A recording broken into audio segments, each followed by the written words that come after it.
Hello everybody, this is Sheldon from ColourArte. Welcome to my channel. I'm going to be doing another straight pour on this demonstration. I've been doing straight pours recently, but clearly it's not as many blooms that I've done over the years, but I got into it and I'm now really in love with this technique. So it's going to be another color shifting one like this one here, but it's got more layers. So how this one shifts from like a coppery color to like a greenish color there. I'm not taking it down, but you see how this area here kind of shifts. So I'm kind of doing the same thing, but this one I just have more layers of cloud. And interestingly enough, unlike these, I put some gold next to the cloud layer as well. So it turned out really nice because of that.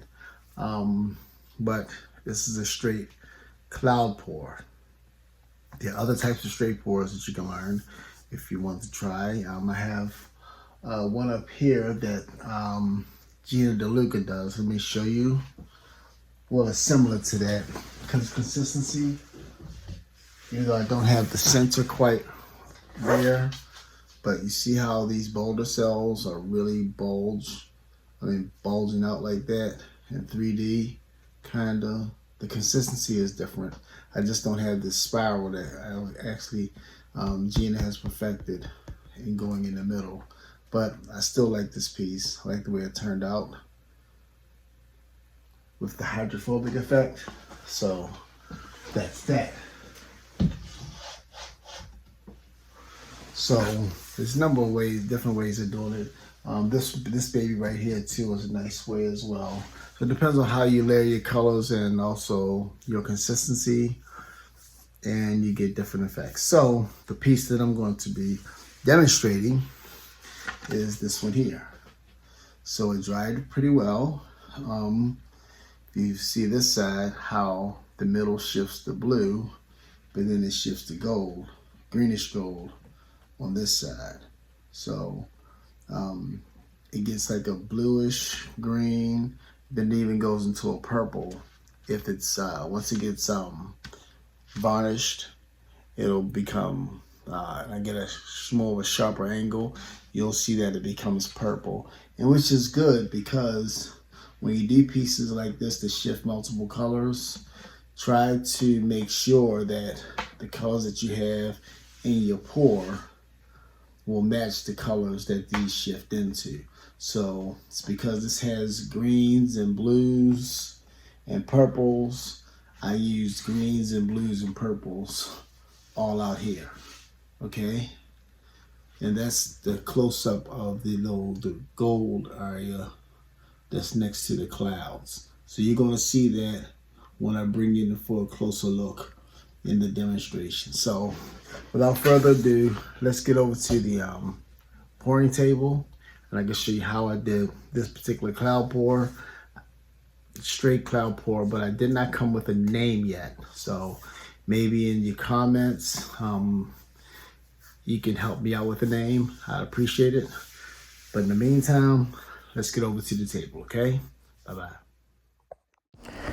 Hello, we're back at our table, and I'm going to go over these colors with you very soon. I have 1, 2, 3, 4, 5, 6, 8 colors here to go over with you. So we're going to start off with the star of our show today, and this is a black diamond pigment, and it's called Griffins Fury. And if you look at it, it shifts from a green to a blue into a purple, so you can look at it on the spoon and see the colors that it actually shifts once it dries. So that's that color there. You can see my consistency as well as I'm drizzling the paint back into the cup. Then next, following it, we're going to use as a backdrop this well, I'm going to put it back up there.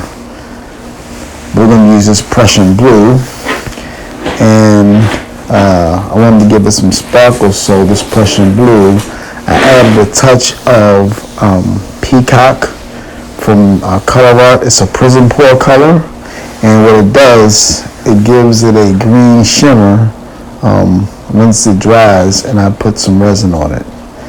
The next is permanent blue violet, but to add some shimmer also to it as well, I added some deep amethyst prism pour color from ColourArte. The colors match very similarly, so yeah, that one is a very rich purple. And following that, from Liquitex Basics, I have Pthalo blue, and I don't have anything in that, but it's a good paint that reacts well with the cloud mix. I have here permanent blue light, and then it is mixed with another prism pour called Frosted Berry.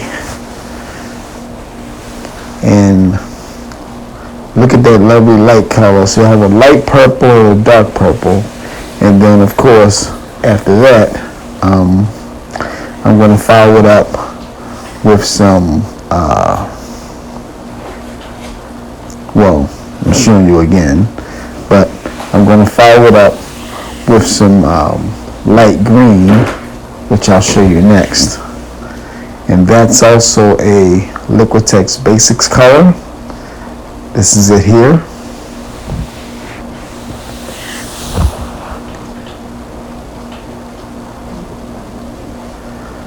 And again, you see my consistency. It's not too thick, but it's not too thin either. And of course we have 24 karat gold as another paint that reacts really well to make cells and to help with any kind of boulder cells or any kind of clouding. And that's 24 karat gold from Deco Art. And I added a little bit of Midas touch bling pigments that has a larger particulate to give it a little bit more bling when I decide to varnish it or resin it. So let's get ready to pour on our, fill our cup up. We're going to layer it in just a minute.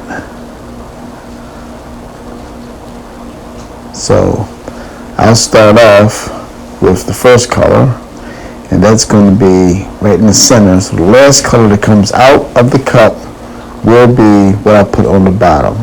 So that's going to be that Griffins Fury. I don't need a lot there. And then I'm going to follow it up with a backdrop of the Prussian blue Peacock mix. Okay, then I'll follow that up with a little bit of the lime green, bright green rather. Oh no, I changed my mind. The permanent blue violet mix. Then a little bit of the cloud mix there, followed by the 24 karat gold.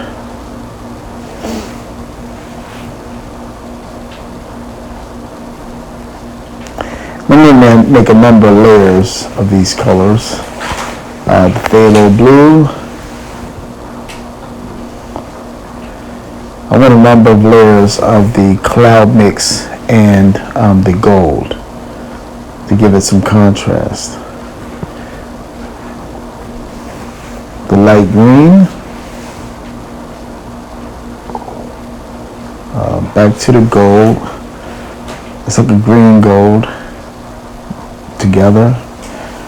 And see, I switched it up. I put the gold on first and then the cloud mix. Then back to the permanent blue violet, amethyst, what is it, deep amethyst, yeah, mix. Then the permanent violet light.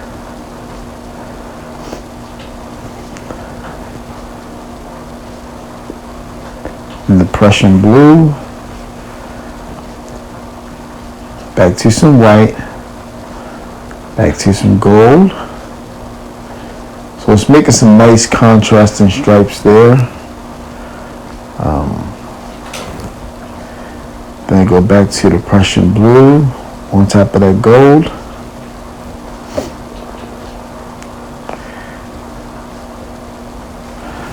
The Pthalo blue.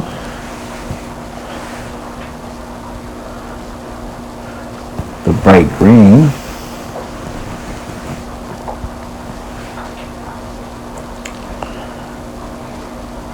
The cloud mix.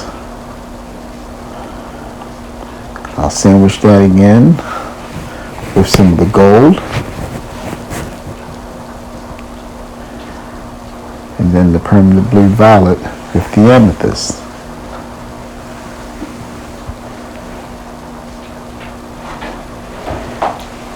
Then some of the Prussian blue. We're going to finish our cup up with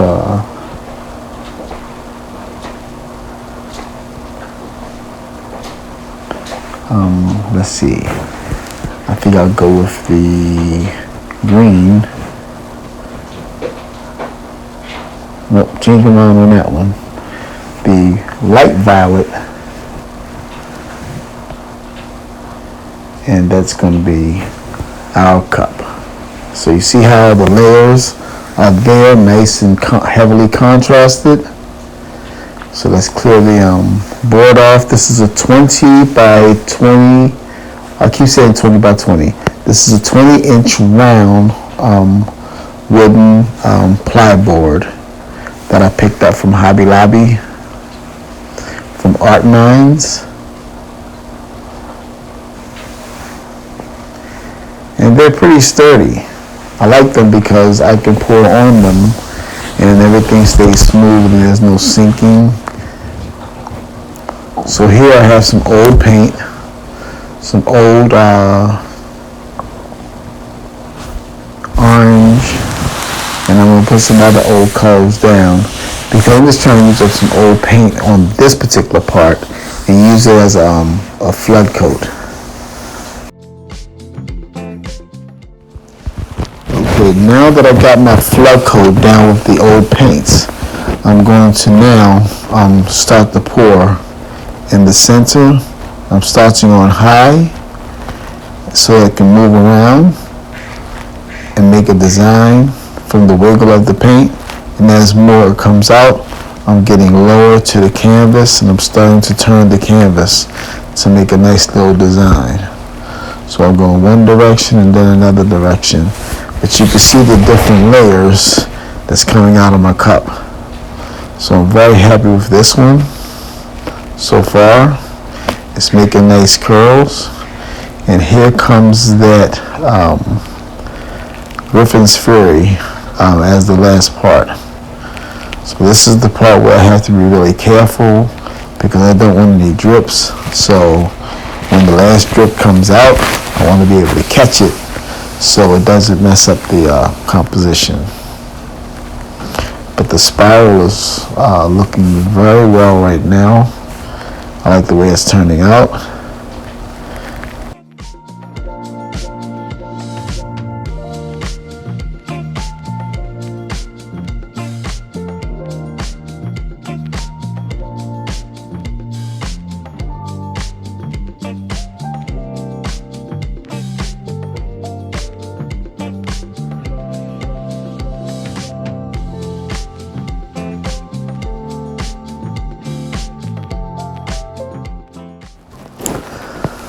Okay, so now I'm at the final parts of this pour, and voila, that dismount was perfect. No drips, so I'm gonna let that sit there and start to percolate a little bit. And one thing I learned from watching Gina DeLuca and also Dwight Myers, who does the Dump and Swirls, they move the paint around a little bit, and somehow the way the paint kind of sticks on at the bottom underneath the surface where it sticks onto the wood helps those cells and the cloud reaction work pretty well too. So I'm just going to let that slowly develop, let those clouds slowly puff up. move it around a bit, and then we'll spin it out shortly. So I'm gonna put some music on while you wait for that to happen.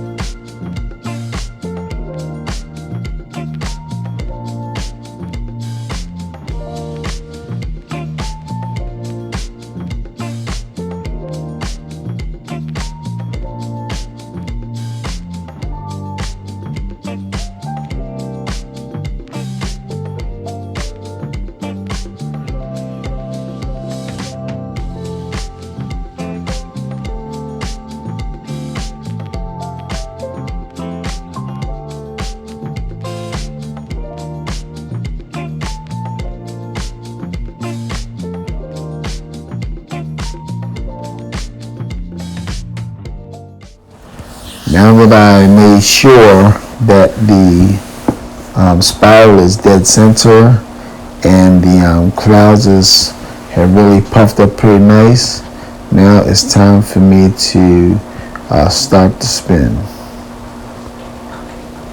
And you don't have to spin very fast, that way you can control how much you spin off and how much paint comes off the canvas and the way it comes off. So it will come off evenly and not a lot of warping.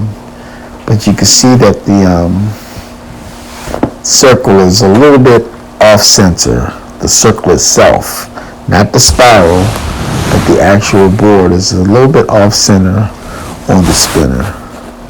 So I'll have to adjust that when I want other colors to come off, especially some more of that red that's along the edges.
Okay, just looking at it for a second, and I'm going to take a little bit more off that little edge right there, and I'm going to give it one last spin, and it should be good.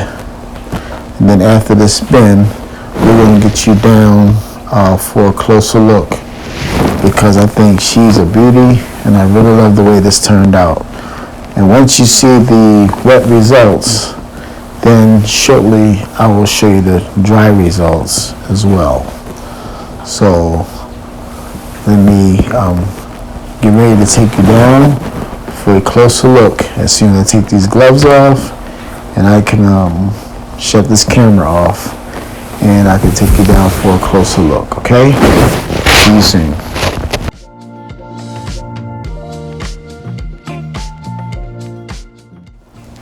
Okay, folks, here is the final wet result of what took place here. And you can still see some of the green, but once that Floetrol dries out of that pigment, that green is going to show up very shiny and very shifty. But look at those clouds, those puffy clouds, and how they are edged with the 24 karat gold. So it was a really nice touch to be able to, when I layer my cloud mix down, to put that 24 karat gold right next to it. So you see how it just puffs up on those edges like little bubbles all around the edge. That spiral pretty much was perfect. I was trying to be as steady with my hands as possible, so I'm very happy with the way this piece turned out. So I'll be back soon for a dry result. But even with the other colors like the green and the permanent violet light, those colors really lent itself to the whole color palette, and it mimics all of the different shifts that the central color will shift to. So that was basically how I developed my color palette, is I was looking at the central color and knowing the colors that it changes into and make sure those colors match. So let's look at the dry result. Okay, now here's the dried result of this piece. You can see that the color shifting pigment of the Griffins Fury really lent itself to the dark background. But then you see these nice puffy clouds with the purples and the greens in them, and how they're edged with their 24 karat gold with the Midas touch bling inside of it, and how it goes all the way around the edges. Look at those fingerlings up there with the purples coming around to some beautiful lines and those puffy little circular clouds that's there. And then even in the center, how those colors just whip right around to this nice curl, almost like a wave, like the curl of a wave in the ocean. And then as you see I'm changing the angle of this, so you can see that it shifts from the green to the blue, and if I get a sharp enough angle, it will go to the purple. But right now, this is how this one turned out. I'm very happy with this, and thank you for watching.